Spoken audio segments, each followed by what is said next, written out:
नमस्कार दोस्तों, आज हम लोग देखेंगे आर्टिकल 17 अनटचेबिलिटी।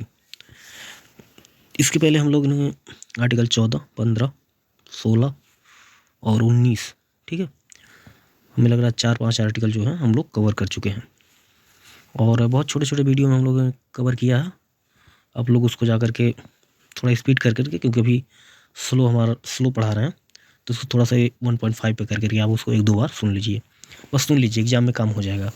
एग्जाम में आते ही आप लोग उसमें गलती नहीं करेंगे, ठीक।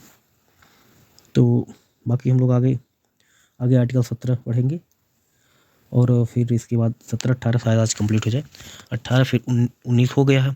20, 21, 22, 23, 24, 25, 26, 27, 28, 29, 30, 31, 32 आर्टिकल तक हम लोग बहुत ही क्लियर तरीके से पढ़ेंगे। इसका कारण क्या है कि यहाँ से क्वेश्चन बहुत आते हैं, खास करके यूपीएससी, लेखपाल वगैरह में ये जो आर्टिकल दिए हैं मूल अधिकार के, ये मतलब यहाँ से क्वेश्चन बहुत जाते आते हैं। बाकी एग्जामों में तो नहीं, लेकिन वनडे में हमने देखा है आते हैं, ठीक है। तो फिर आगे हम लोग बढ़ते हैं अपना आर्टिकल 17। अनुच्छेद 17 केवल सामाजिक व्यवहार से जुड़ा है, केवल लगा दिया है तो उसको संकीर्ण कर दिया, ठीक है। अनटचेबिलिटी को केवल सामाजिक प्रथा मान लिया गया जाता है, नहीं, ऐसा नहीं है। अनुच्छेद 17 सामाजिक ही नहीं, कानूनी और संस्थागत स्तर पर भी अस्पृश्यता को समाप्त करता है। इसका उल्लंघन दंडनीय अपराध है, ठीक है। मतलब ये सामाजिक रूप से ही नहीं बल्कि दंडनीय अपराध भी बनाया गया इसको।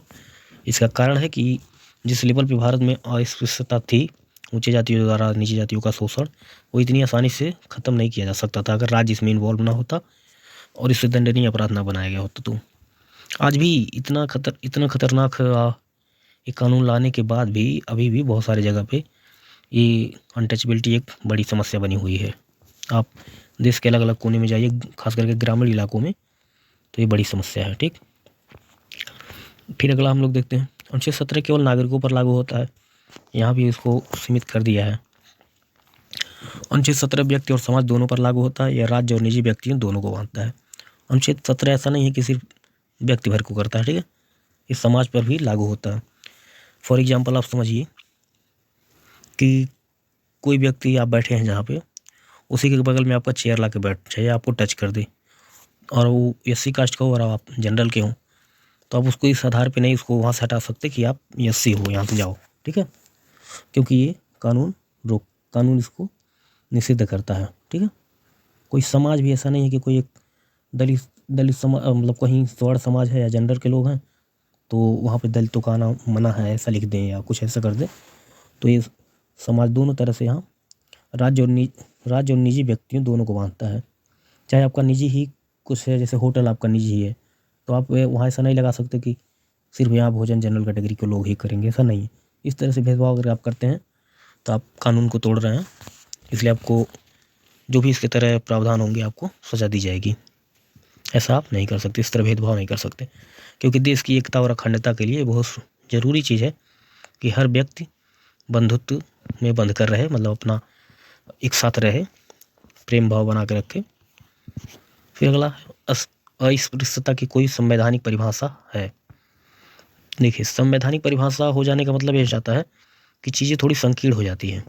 मतलब कि अगर आपको बोल दिया जाए कि आप जाइए बाहर घूम के आइए, अब आपकी घूमने की स्वतंत्रता पूरा अनलिमिटेड है ना, कहीं भी घूम के आप आ सकते हैं।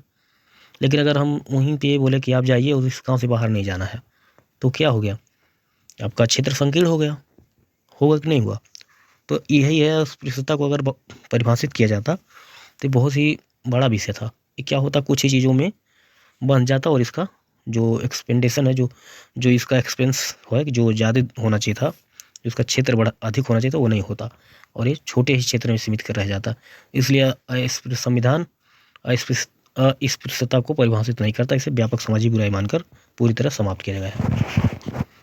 हम लोग का आर्टिकल 17 समाप्त हो गया। अब नेक्स्ट आर्टिकल है 18, टाइटल्स। अनुच्छेद 18 सभी प्रकार की उपाधियों पर प्रतिबंध लगाता है, नहीं, सभी प्रकार के उपाधियों पर प्रतिबंध नहीं लगाता है। देखिए, शैक्षणिक संस्थान और सैनिक, अनुच्छेद 18 राजकीय उपाधियों पर प्रतिबंध लगाता है, ठीक है। शैक्षणिक या सैन्य उपाधियाँ इसके अंतर्गत प्रतिबंधित नहीं है। देखिए, मास्टर की डिग्री देता है, डॉक्टर की डिग्री देता है, डॉक्टर की उपाधि देता है शैक्षणिक संस्थान। और सैन्य उपाधियाँ देखिए, जनरल, मेजर, ये सब उपाधियाँ दिया जाता है ना, तो इन लोगों को नहीं रोका। 18 की तरह ये प्रतिबंधित नहीं है। भारत रत्न जैसे सम्मान अनुच्छेद 18 का उल्लंघन है। ट्रैप क्या है? राष्ट्रीय सम्मानों को भी उपाधि मान लिया गया। देखिए, राष्ट्रीय सम्मान अलग होते हैं। राष्ट्रीय सम्मान उपाधि नहीं माने जाते यदि उनका प्रयोग नाम के आगे पीछे टाइटल की तरह न किया जाए। ऐसा नहीं कर सकते कि भारत रत्न प्राप्त योगी महाराज जी, ये नहीं लिख सकते आप। ये लिखेंगे तो 18 की तरह उल्लंघन हो जाएगा। आगे पीछे नहीं कर सकते, ये राष्ट्रीय सम्मान है। ठीक है। ट्रैप, अगला ट्रैप क्या है? विदेशी उपाधि प्राप्त करना पूर्णतः निषिद्ध है। देखिए, हमने आपको पहले भी बता दिया कि राज्य सरकार कोई भी चीज़ बहुत आप पे फोर्स नहीं करती हैं, वहाँ तक कर रही हैं कि जहाँ तक आपकी स्वतंत्रता या मूल अधिकार जहाँ तक बाधित ना हो। ठीक है, तो पूर्णतः निषिद्ध नहीं किया गया है। हाँ, विदेशी सम्मान को पूरी असंवैधानिक समझ लिया जाता है, ऐसा नहीं है। नागरिक विदेशी उपाधि राज्य की अनुमति से स्वीकार कर सकते हैं। और भी राज्य की अनुमति की बात जो होती है ना, वो राष्ट्रपति द्वारा ये स्वीकृति दी जाती है। बिना अनुमति स्वीकार करना अनुच्छेद 18 का उल्लंघन हो सकता है। ठीक है। फिर हम लोग इंटरलिंकिंग ट्रैप देखते हैं। अनुच्छेद 14 से जो 18 का अनुच्छेद है, 21 से कोई संबंध नहीं है। नहीं, मूल अधिकार ऐसे जोड़े गए ना कि एक दूसरे से संबंध है लोगों में। जैसे आप देखिए, समानता का अधिकार जीवन और स्वतंत्रता के अधिकार की आधारशिला है। आप ये बताइए, जीवन का अधिकार, जीवन और स्वतंत्रता के अधिकार की आधारशिला, समानता आपके पास ना हो, ठीक है, तो आपके जीवन और स्वतंत्रता के अधिकार बहुत ज़्यादा वैल्यूएबल नहीं रह पाएंगे या रह ही नहीं पाएंगे। समानता का अधिकार होना जरूरी है। ठीक है। मनमानी, भेदभाव या असमान व्यवहार अनुच्छेद 21 को भी प्रभावित करता है। अनुच्छेद 21 मनमानी व्यवहार किसी के साथ कर रहा है, कुछ भी गाली गलौज कर रहा है, उसको मार रहा है या मनमानी कर रहा है, उसको पानी नहीं पीने दे रहा, तो बहुत सारी चीज़ अगर वो मनमानी कर रहा है तो अनुच्छेद 21 का तो उल्लंघन कर ही रहा है इनडायरेक्ट। वो डायरेक्ट ही कर रहा है, भेदभाव कर रहा है या असमान व्यवहार कर रहा है, तो असमान व्यवहार करेगा तो भी अनुच्छेद 21 को भी प्रभावित करता है। ठीक है। हम लोग तब आज 16 और 17 को कंप्लीट किए। आप लोगों ने पूरा वीडियो देखा, इसके लिए धन्यवाद।